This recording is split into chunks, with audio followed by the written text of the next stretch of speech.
Musi ప్రక్షాళనకు time వచ్చింది. 2 రోజుల వర్షానికే మూసీ విశ్వరూపం. కబ్జాలను అరికట్టలేని ప్రభుత్వాల పాపమే ఇది. నదీ గర్భంలో నిర్మాణాలు చేస్తున్న అడ్డుకోని యంత్రాంగం. ఒక్క పోటుకే మూసీ పరివాహకం అతలాకుతలం. ముందస్తు అలర్ట్ ఇవ్వకుండా ఉస్మాన్ సాగర్, హిమాయత్ సాగర్ గేట్లు తెరవడం ఒక తప్పిదం. జంట జలాశయాల నుంచి ఒకేసారి 36,000 క్యూసెక్కుల వరద నీటిని వదలడంతో మూసీ ఉప్పొంగింది. జంట జలాశయాల నుంచి ఒకేసారి 36,000 క్యూసెక్కుల విడుదల చేయడం ఈ 10 ఏళ్లలో ఇదే మొదటిసారి. వికారాబాద్, అనంతగిరి కొండల్లో 2 రోజులుగా కురుస్తున్న వర్షానికి జంట జలాశయాలు పూర్తిగా నిండాయి. అసలు 60 ఏళ్ల చరిత్రలో ఉస్మాన్ సాగర్కు ఈ స్థాయి వరద రాలేదు.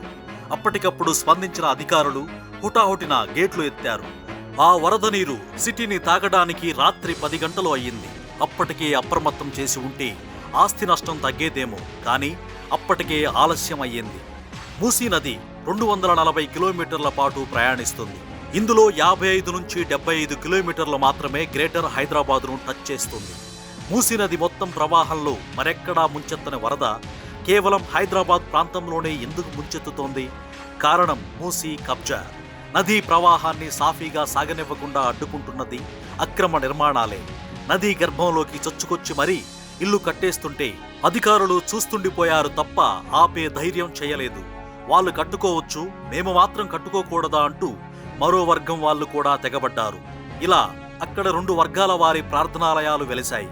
అత్యంత మురికి కూపంగా పేరున్న మూసీ ప్రాంతంలో ప్రార్థనాలయాలు నిర్మించడం అంటే అక్కడ ఆధిపత్య ధోరణి, కబ్జాలో తామే పైచేయి సాధించాలనే తీరు స్పష్టంగా కనిపిస్తూనే ఉంది. అయినా సరే అధికారులు చోద్యం చూస్తున్నారే తప్ప అడ్డుకోవడం లేదు.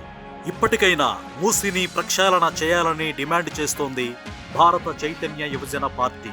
అలాగని అక్కడి బస్తీ వాసులను బలవంతంగా తరలించడం కాకుండా వారికో ప్రత్యామ్నాయం చూపి మూసీకి అడ్డంకులు లేకుండా చేయాలని సూచిస్తోంది భారత చైతన్య యువజన పార్టీ.